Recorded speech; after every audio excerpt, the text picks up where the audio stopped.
نحمده ونصلي ونسلم على سيدنا ومولانا وحبيبنا محمد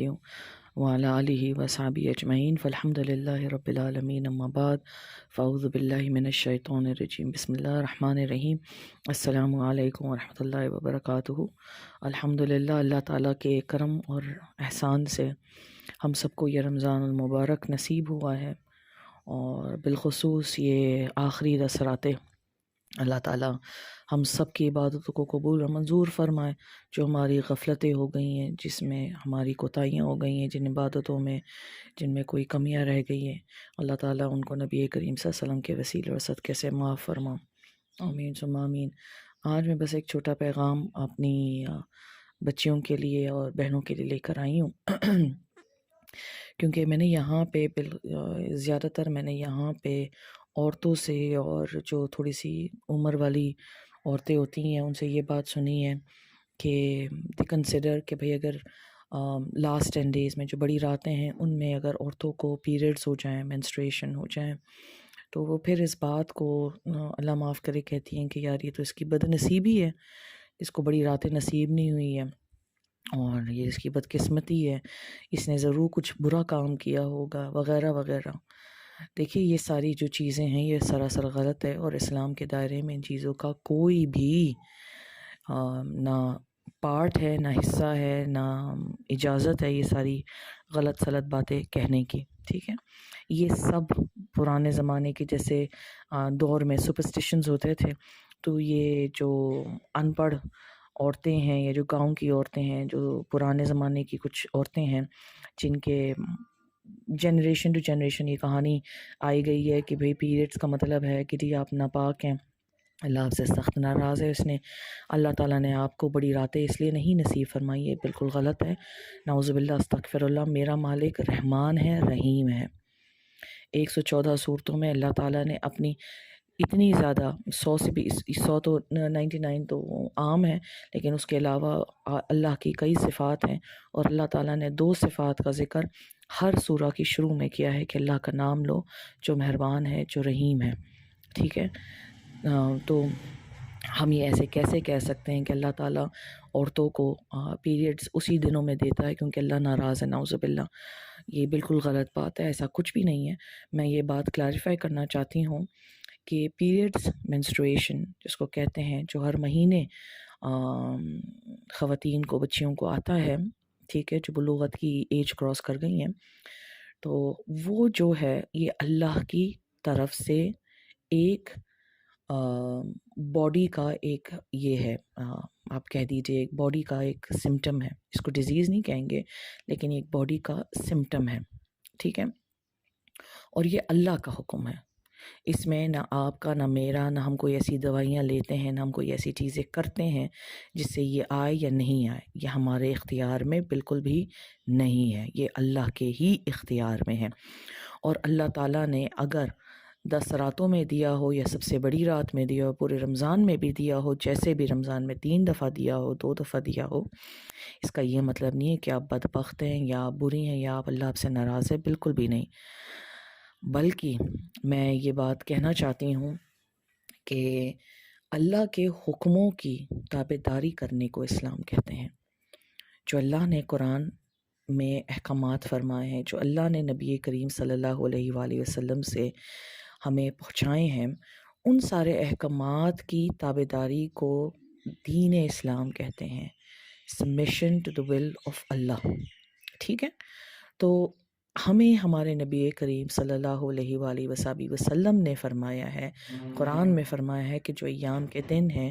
ان دنوں میں ہم قرآن کو نہیں پڑھ سکتے، نہ مصحف کو چھو سکتے ہیں، نہ نماز پڑھ سکتے ہیں، نہ روزے نفلی رکھ سکتے ہیں۔ ہاں، جو فرض روزے ہیں وہ رکھ نہیں سکتے، لیکن ان کی گنتی رکھنا ضروری ہے تاکہ فرسٹ اویلیبل اپرچونٹی میں ہم وہ روزے پورے کر دیں۔ تو یہ کیا ہے؟ یہ کیا میں نے آپ کو بات کہی ہے، آپ کی امی نے کہی ہے، آپ کی دادی نے کہی ہے، یا کسی رولر نے کہا ہے، کسی شیخ نے کہا ہے؟ نہیں، یہ اللہ اور اس کے حبیب مکرم صلی اللہ علیہ وآلہ وسلم کا پیغام ہے، اور اللہ کے اور رسول اللہ علیہ الصلوۃ والسلام کے پیغاموں کی تابع داری اور عمل کرنے اس میں ہمارا فائدہ ہے، اس میں ہمیں ثواب مل رہا ہے کیونکہ ہم اللہ کے حکم کی تابعداری کر رہے ہیں۔ یعنی جن خواتین کو پیریڈز آ رہے ہیں رمضان کے دوران یا آخری عشرے میں، تو اس بات سے خفا نہ کریں کہ ہم عبادت نہیں کر سکتے، کیونکہ میں نے ایک شیخ کی تقریر سنی تھی جس میں انہوں نے کہا تھا کہ جو عورتیں روزے نہیں رکھ سک رہی ہیں، نماز نہیں پڑھ سک رہی ہیں، لیکن عموماً ان کے روٹین میں یہ شامل ہے کہ وہ روزے بھی رکھتی ہیں، نماز بھی پڑھتی ہیں، قرآن بھی پڑھتی ہیں، ذکر بھی کرتی ہیں، تسبیح بھی کرتی ہیں، سارے اذکار کرتی ہیں، تو اللہ تعالیٰ ان کے نام اعمال میں یہ سارے ثواب لکھ رہا ہے۔ ایک بات، سبحان اللہ، ہمارا دین دیکھیں کتنا خوبصورت، کتنا اعلیٰ اور کتنا حق اور سچ دین ہے، ماشاءاللہ، الحمدللہ۔ یعنی اگر آپ عموماً آپ کی عادت ہے کہ آپ روزوں میں نماز پڑھتی ہیں، لیلۃ القیام کرتی ہیں، تراویح پڑھتی ہیں، تسبیحات کرتی ہیں، اور دعائیں مانگتی ہیں، اور زیادہ سے زیادہ مشقت کرتی ہیں دین کی طرف اللہ کی محبت پانے کے لیے، تو اللہ تعالیٰ آپ کے بنا کرے یہ ساری نیکیاں آپ کے نام اعمال میں لکھ دے گا، اور اس کا اجر وہ اپنی شان کے مطابق عطا فرما دے گا۔ سبحان اللہ، سبحان اللہ، سبحان اللہ۔ اور دوسری بات، کیونکہ اس دوران، پیریڈز کے دوران، منسٹریشن کے دوران خواتین کو شدید درد ہوتا ہے، تکلیف ہوتی ہے، پیٹ میں ہوتا ہے، پیٹھ میں ہوتی ہے، ان کو جسم میں ان کی کمزوری پیدا ہو جاتی ہے، ان کے سر میں درد ہوتا ہے، کچھ خواتین کا بلڈ پریشر آیا ہوتا ہے، بہت سے مسئلے مسائل ہر عورت کے مختلف ہوتے ہیں۔ جس تکلیف سے وہ گزر رہی ہے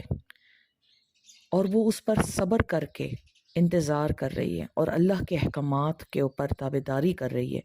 اس کو علیحدہ اجر ملے گا، وہ بھی رمضان المبارک کے آخری عشرے میں۔ سبحان اللہ، کہیے سبحان اللہ۔ وجہ، کیونکہ حدیث پاک میں نبی کریم صلی اللہ علیہ وسلم نے واضح طور پہ ارشاد فرمایا ہے کہ مسلمان کو اگر کانٹا بھی چبھ جائے اور اس پہ وہ صبر کرے تو اللہ تعالیٰ اس کا بھی اس کو اجر عطا فرماتا ہے۔ اللہ اکبر۔